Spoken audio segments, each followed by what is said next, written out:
ጤና ይስጥልኝ የተወደዳችሁና የተከበራችሁ የኢትዮኒውስ ቤተሰቦች እንደምናላችሁ ሰላምታችን በያላችሁበት ይድረስ። እነሆ አዳዲስና ወቅታዊ መረጃዎችን አዘጋጅተን ወደ እናንተ ማድረስ ጀምረናል። ከኢትዮኒውስ መረጃዎች ጋር አብራችሁ እንድትቆዩ ግብዣችን ነው። በቅድሚያም አርዕስተ ዜናዎችን አስቀድማለሁ። በአማራ ክልል የተለያዩ አካባቢዎች በአገዛዝ ጦርና ፋኖ ኃይሎች መካከል በሚደረገው ውጊያ ዛሬ መቀጠሉ ተሰምቷል። በዛሬው ዕለት በተደረጉ ውጊያዎች የፋኖ ኃይሎች ወደ ተለያዩ ከተሞች ዘልቀው መግባታቸውን ነዋሪዎች አረጋግጠዋል። በሌላ በኩል አርበኛ አስረስ ማረ ዳምጤ በኢትዮጵያ ውስጥ ያሉ የለውጥ ኃይሎች አሰባስበን በአማራ ላይ ይሳቡ የነበሩ ቀስቶችን ወደ አገዛዙ እንዲዞሩ አድርገናል ሲል አስታውቋል። አስረስ ማረ ለብልጽግና አገዛዝ አመራሮች ሁለት ምርጫ በመስጠትም አስጠንቅቋል። በዝርዝር እናየዋለን። የትግራይ ሰራዊት አዛዥ ከሆኑት አንዱ ጄኔራል የብልጽግና አገዛዝ የመጨረሻ ምዕራፍ ላይ ይገኛል አሉ። ጄኔራል ዮሐንስ ወልደ ጊዮርጊስ ወይም ጆን መዲድ የአብይ አህመድ አገዛዝ አሁን ሊወገድ የመጨረሻ ምዕራፍ ላይ ይገኛል ማለት የተናገሩት በደቡባዊ ዞን ለተሰበሰቧቸው ነዋሪዎችና የሰራዊቱ አባላት ነው። በዝርዝር እንመለከተዋለን። የሱዳን ጦር ካርቱምን ከኤል ኦቤይድ የሚያገናኘውን ዋና መንገድ ሙሉ ለሙሉ መቆጣጠሩን ይፋ አድርጓል።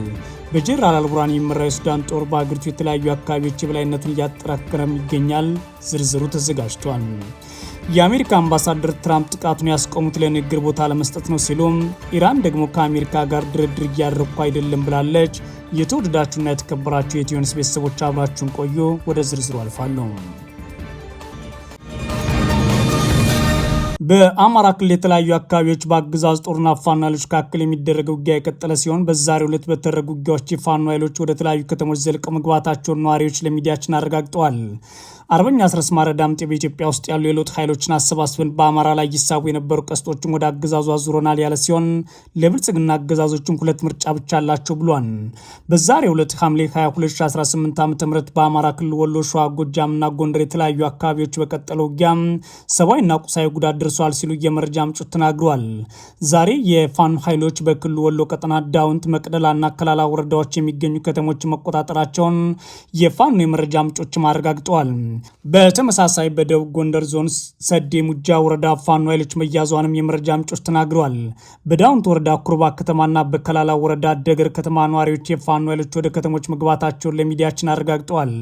የፋኖ ኃይሎች በሰሜን ወሎ ዞን ዳውንት ወረዳ ኩርባ ከተማን ዛሬ በተቆጣጠሩበት ወቅት የአገዛዙ መከላከያና የብልጽግና አመራሮች ወደ ጋሸና ሲሸሹ፣ ጥቂት የሚኒሻ አባላት ደግሞ ፋኖ ኃይሎች መያዛቸውን ነዋሪዎች ተናግረዋል። የአገዛዙ መከላከያና የብልጽግና አመራሮች ወረዳውን ጥለው ሲወጡ አብዛኛው የሚኒሻና የፖሊስ አባላት ግን ወደ ጨጎማ ወተያ አካባቢ በዘፈቀደ ተበትነዋል ብለዋል። ከዳውንት ወረዳ ኩርባ ከተማ ለቆ በመውጣት ላይ የነበረ የአገዛዙ መከላከያና የብልጽግና አመራር ዋርላ ወረዳ ዥጣ ወንዝ አካባቢ በፋኖ ኃይሎች የደፈጣ ውጊያ እንደተከፈተበት ነው የመረጃ ምንጮች የተናገሩት። በተለይም ማሽላ ወደ በተባለው አካባቢ በተከፈተ የደፈጣ ውጊያ በተሽከርካሪ ላይ የነበሩ የአገዛዙ ጦር አባላት ከፍተኛ ጉዳት ደርሶባቸዋል ያሉት የፋኖ የመረጃ ምንጮች ናቸው። የአገዛዙ ጦር በቀጠናው መቅደላ ወረዳ ኮሬብና ደብረ ዘይት እንዲሁም በከላላ ደገር ከተሞች ለቆ ሲሸሽ የፋኖ ኃይሎች በኩላቸው ወደ ከተሞች ገብተዋል ሲሉ ነው ነዋሪዎች የተናገሩት። በሌላ በኩል በሰሜን ወሎ ዞን ራያ ቆቦ ወረዳ ሮቢት፣ መንጀሎና አራዱም አካባቢዎች በትላንትናው ዕለት ከባድ ውጊያ መከፈቱን መዘገባችን ይታወቃል። የአማራ ፋኖ ብሔራዊ ንቅናቄ ምኒልክ ህዝብ በውጊያው ከ85 በላይ የአገዛዝ ጦር አባላት የሞትና የአካል ጉዳት ደርሶባቸዋል ሲል ዛሬ ይፋ አድርጓል። ውጊያው የተቀሰቀሰው የአገዛዝ ጦር ሰሜን ምስራቅ እዝ ዋና አዛዥ ሌተናል ጄኔራል አሰፋ ቸኮልን በከባድ መሳሪያዎች አጅቦ ከወልዲያ ወደ ራያ ቆቦ ከተማ ለማሳለፍ ከሞከረ የአገዛዙ ጦር መሆኑን ያስታወቀው አፋብን ምኒልክ ዕዝ የፋኖ ኃይሎች የወሰዱት የተቀናጀ እርምጃ ተከትሎ የአገዛዙ ጦር አዛዦች ጉዟቸውን አቋርጠው ተመልሰዋል ብሏል። በክልሉ በአገዛዙ ጦርና ፋኖ ኃይሎች መካከል የሚደረገው ውጊያ በሸዋ ቀጠና መቀጠሉን የተሰማው በዛሬው ዕለት ሐምሌ 22 2018 ዓ.ም በይፋ ቀጠና አርማንያ፣ ማፉድ፣ ገደባ፣ ውሃ ታንከርና ሚካኤል አካባቢ በሚገኙ የአገዛዙ ይዞታዎች ላይ የፋኖ ኃይሎች ጥቃት ማድረሳቸውን አፋብን ሸዋ ሳምነው እዝ አስታውቋል። በዚህም የአገዛዙ ጦር አየር ወለድ ኮማንዶ 103ኛ ክፍለ ጦር አባላት የሞትና የአካል ጉዳት ደርሶባቸዋል ነው ያለው አፋብን።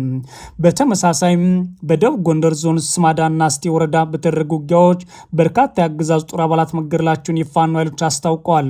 የፋኖ ኃይሎች በስማዳ ወረዳ ወገዳ ከተማ አቅራቢያ ሸረፈ ጎዴ ተራራ በሚገኙ የአገዛዙ ጦር ካምፕ ላይ በከፈቱት ውጊያ በርካቶች መገደላቸውን የተሰማ ሲሆን በተጨማሪም በዞን ውስጥ የወረዳ ሐምሌ 19 2018 ዓ.ም ለበጥ፣ ዝባራ፣ አፎጤን ተራራ፣ ይቭ ወንዝና ምክሬ በተባሉ አካባቢዎች በቀጠለው ውጊያ በአገዛዙ ጦር ላይ ከፍተኛ ጉዳት ደርሷል ሲሉ የፋኖ የመረጃ ምንጮች ተናግረዋል።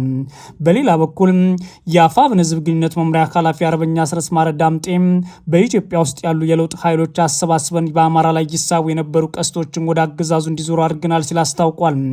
የአፋብን ጎንደርና ጎጃም ቀጠና አዛዦች ሪፎርም መጠናቀቁን ያስታወቀው አስረስ ማረ ዳምጤ መደራጀት ስንጀምር እንደ ሞኝ የቆጠሩ ነበሩ፣ እንደ እብሪተኛ የተመለከቱም ነበሩ። ገና ከፕሪቶሪያው ስምምነት 6 ወራት አስቀድሞ በህግ ማስከበር ስም በእንጭጩ የማክሰም ዘመቻ ሲከፍቱብን የአማራ ህዝብ ከጎናችን በመቆሙ እርሾ ሆነን መቀጠል አልቻልንም ብሏል። እንኳን ትጥቅ ቀበቶ እናስፈታለን ያሉት ጦረኞች ሽፍታ ናቸው፣ አላማ የላቸውም ያሉን አካላት ዛሬ የህዝብ ተቋም ጠብቀን ውጊያ ለከፈተብን ምረት አድርገን ኃይል ገንብተን ሰራዊት አደራጅተን በራሳቸው ተኳሽ ተዋግተን አሳየናቸው ሲልም ነው አርበኛ አስረስ ማረ ዳምጤ ያስታወቀው።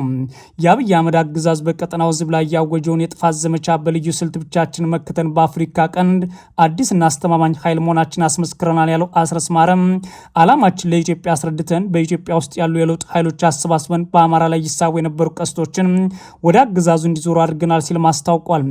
አርበኛ አስረስ አክሎም የቅርብና የሩቅ ጎረቤት ሀገሮች ከተለመደ የዲፕሎማሲ አካሄድ ወጥተው ከህዝብ ትግል ጎን እንዲቆሙ አድርገናል። በዚህ ምክንያት የአገዛዙ ሽፍታ ናቸው፣ አላማ ቢስ ናቸው፣ ዋሻ ናቸው የሚሉ የፕሮፓጋንዳዎች አፈር ለብሰው ከውጭ ኃይሎች ጋር ተባበሩብኝ ወደሚል እየተቀይሯል ሲል ያስታወቀው። ብልጽግናዎች ሁለት ምርጫ አላቸው ያለው የፋኖ አመራሩ አስረስ ማረ ምርጫዎቹ አንድም ጦርነት አቁሞ ለህዝብ ጥያቄ ምላሽ መስጠት ወይም ደግሞ የሽንፈት ጽዋ መጎንጨት ናቸው ሲል አስታውቋል። የትግራይ ሰራዊት አዛዥ ከሆኑት አንዱ ጀነራል ዮሐንስ ወልደ ጊዮርጊስ አገዛዙ የመጨረሻ ምዕራፍ ላይ ይገኛል አሉ። ጀነራል ዮሐንስ ወይም ጆን መዲድ የአብይ አህመድ አገዛዝ አሁን ላይ ሊወገድ በመጨረሻ ምዕራፍ ላይ ይገኛል ማለት የተናገሩት በክልሉ ደቡባዊ ዞን ለሰበሰባቸው ነዋሪዎችና የሰራዊቱ አባላት ነው።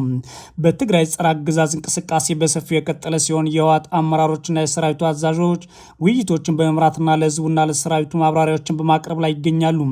በእነዚህ ግልጽ መድረኮች ከጸረ አገዛዝ ኃይሎች ጋር ስለሚደረገው ትብብር ብሎም የብልጽግና አገዛዝ ለማስወገድ የሚደረገውን ውጊያ በተመለከተ የሚያብራሩ ጀነራሎች የብልጽግና መቃብር ላይ ጥያቄያችን ይመለሳን ከሚለው ጀምሮ አገዛዙ ሊያበቃለት የመጨረሻ ደረጃ ላይ ነው የሚሉ ግልጽ ንግግሮችና መግለጫዎችን በየሚዲያዎቹ እያቀረቡ ይገኛሉ። እኛን አጥፍተው መኖር የሚፈልጉ የዘረፈጁ አገዛዝ ኃይሎች ለማጥፋት የመመከት አቅሞቻችን ማጠናከር ወሳኝ ነው በማለት የተናገሩት ከነዚህ ጀነራሎች አንዱ የሆኑት ጀነራል ዮሐንስ ወልደ ጊዮርጊስ ወይም ጆን መዲድ ናቸው።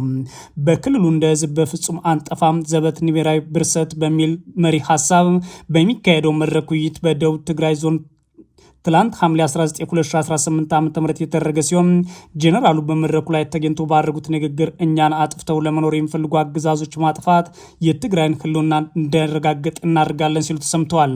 የትግራይ ኃይሎች የደቡብ አዛዥ የሆኑት ጀነራል ዮሐንስ ወልደ ጊዮርጊስ አምባገነኑ አገዛዝ ለማጥፋት የሚደረግ ዝግጅት በእኛ በኩል በመጠናቀቅ ላይ ይገኛል ሲሉ አስታውቀዋል። ጨምሮም የትግራይ ህዝብ አምባገነናዊና ዘረፈጅ አገዛዝን እየመከተ ቆይቷል ማለት ያስታወሱት ጆን መዲድ በእኛ መጥፋት ላይ አምባገነናዊ ስርዓት ለመገንባት የሚፈልጉ አገዛዞች ለማጥፋት በመጨረሻ ምዕራፍ ላይ እንገኛለን ሲሉ ለተሰብሳቢዎች ተናግረዋል።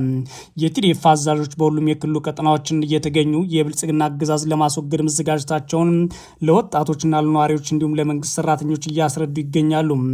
የህወሓት ሊቀመንበር ዶክተር ደብረጽዮን ገብረ ሚካኤል ብልጽግናን ለማስወገድ ከውጭ ስትራቴጂክ አጋሮች አሉን በማለት የተናገሩት ባለፈው ሳምንት ነበር።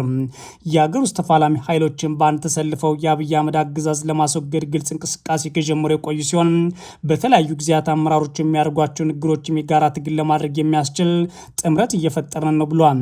የህወሓት ጽሕፈት ቤት ኃላፊ ሞንጆሪኖ ወይም ፈትለወርቅ ገብረ እግዚአብሔርም የአገር ውስጥ ኃይሎች ጋር በግልጽ ትብብር ፈጥረናል፣ ምናልባትም የትብብር ብልጽግናን ከማስወገድ ያለፈ ሊሆን ይችላል እድልም አለው ሲሉ ተደምጠዋል።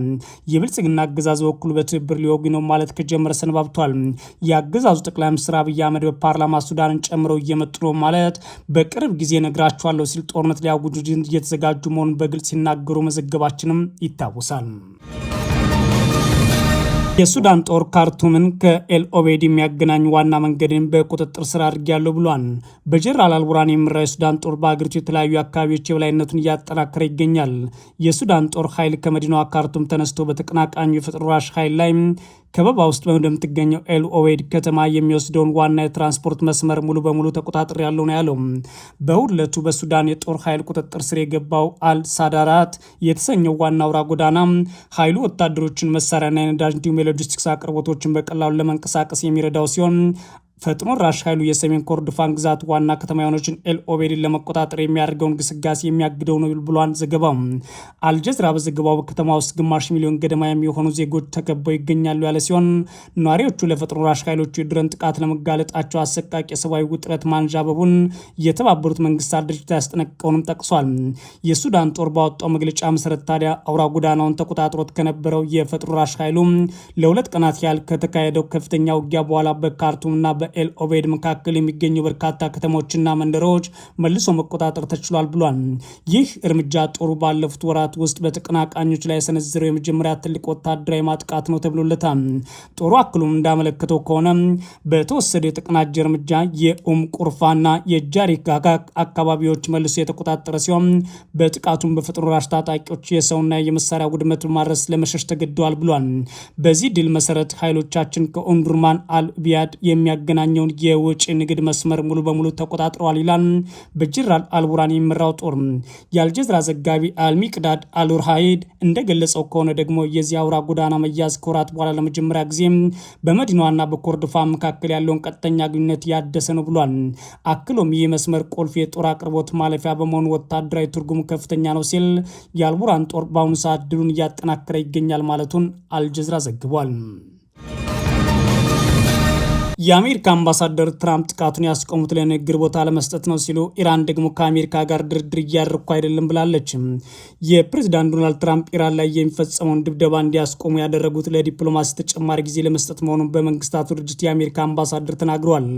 አምባሳደር ማይክ ዋልዝ እሁድ ዕለት ከፎክስ ኒውስ ጋር ባደረጉት ቃለ ምልልስ ፕሬዝዳንቱ ለንግግር የተወሰነ ቦታ ለመስጠት ጥቃት እንዲቆም አድርገዋል ሲሉ ተናግረዋል። የኢራን ጦር ቃል አቀባይ እሁድ ዕለት ቴህራን በቀጠናው ላይ የምትፈጽመው የአጸፋ ጥቃቶች ማለች ሲል ማረጋገጡ ይታወቃል። በዩናይትድ ስቴትስና ኢራን መካከል በሰኔ ወር የተደረሰው የተኩስ አቁም ከፈረሰ በኋላ የአሜሪካ ጦር ለሁለት ተከታታይ ሳምንታት በየዕለቱ ኢራን ላይ ድብደባ ሲፈጽም ቆይቷል። ቴህራን በምላሹ በጎረቤት ሀገራት የሚገኙ የአሜሪካ ጦር ሰፈሮች ላይ ሚሳይል ስታስወነጭፍ ቆይታለች።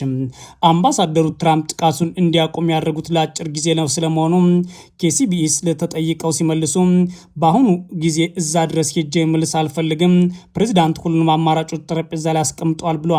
ኒውዮርክ ታይምስ ያስተዳድሩ ባለስልጣናት ጥቃቶች እየሰፉ የሚመጡ ከሆነ የአየር መከላከያ ጦር መሳሪያ እየሳሱ ይመጣል ማለታቸው መዘገቡን በተመለከተ ዋልዝ ሲጠየቁ አጣጥለውታል። የአሜሪካ ጦር ዘመቻውን በሚፈልገው መልኩ ውጤታማ ለማድረግ የሚያስፈልጉት ሁሉም ነገሮች አሉት ብለዋል። እስከ እሁድ ምሽት ድረስ ትራምፕ ጥቃቱ ስለመቆሙ በይፋ ያሉት ነገር የለም። ነገር ግን ቀደም ሲል በትሩዝ ሶሻል ገጻቸው ላይ የአሜሪካ ጦር አውሮፕላኖች የኢራን መርከቦችና የካርግ ደሴቶች ሲደበድቡ የሚያሳይ በሰው ሰራሽ አስተውሎት የተሰራ ምስል አጋርተዋል ይላል ቢቢሲ። ነገር ግን የኢራን ውጭ ጉዳይ ሚኒስትር ቃል አቀባይ አገራቸው ከአሜሪካ ጋር መልእክት መለዋወጧን ጠቅሰው በአሁኑ ወቅት መደበኛ የሆነ ድርድር እየተደረገ አይደለም ብለዋል። እስማኤል ባጋይ ቴህራን አሁን ቅድሚያ የምትሰጠው ሉዓላዊነቷን መከላከል፣ የግዛት አንድነቷን ማስጠበቅ ለህዝቦቿ መብት መሆኑን ገልጸው ወደ ድርድር ፈጥነው እንደማይገቡ ተናግሯል። ቃል አቀባይ ዋሽንግተን ዲፕሎማሲን በወታደራዊ እርምጃ ውድቅ ታደርጋለች ሲሉ የኮነኑ ሲሆን አሜሪካ ወደ ድርድር ለመመለስ ያለውን ሁኔታ አበላሽተዋለች ብሏል። ባጋይ ከአውስትራሊያው ኦአርኤፍ ጋር ባደረጉት ቃለ ምልልስ መልእክቶችን እየተለዋወጥን ነው፣ ነገር ግን አሁን ቅድሚያ የምንሰጠው ለኢራን ሉዓላዊነት፣ ለግዛት አንድነትና ለህዝቧ መብት መከበር ነው ብሏል። የቃል አቀባይ አስተያየት ምንም እንኳን በአሜሪካና በኢራን መካከል መደበኛ ድርድር ባይጀመርም ቀጥተኛ ያልሆነ ግንኙነት እየተካሄደ መሆኑን ይጠቁማል ይላል ቢቢሲ። ከዚህ ቀደም ቀጠና ድራዳሪዎች ፓኪስታንና ኳታር በሁለቱ ሀገራት መካከል ያለውን የመልእክት ልውውጥ ለማቀላጠፍ ረገድ ሚና ነበራቸው። የውጭ ጉዳይ ቃል አቀባዩ አስተያየት የተሰማው አሜሪካ ለሁለት ሳምንታት ካሄድ የነበረውን ጥቃት ማቆሟን ከገለጸች በኋላ ነው። የጥቃቶቹ መቆም ዳግም ዲፕሎማሲ ሊጀምር ይችላል በሚል ተስፋ ጥሎ ቢሆንም ኢራን ግን ራሴ ለመከላከል ነው እየተዘጋጀ ያለሁት ብላለች። የተወደዳችሁና የተከበራችሁ የኢትዮ ኒውስ ቤተሰቦች መረጃዎቻችን የተከታተላችኋቸውን ይመስላሉ። መልካም ጊዜ እመኛለሁ።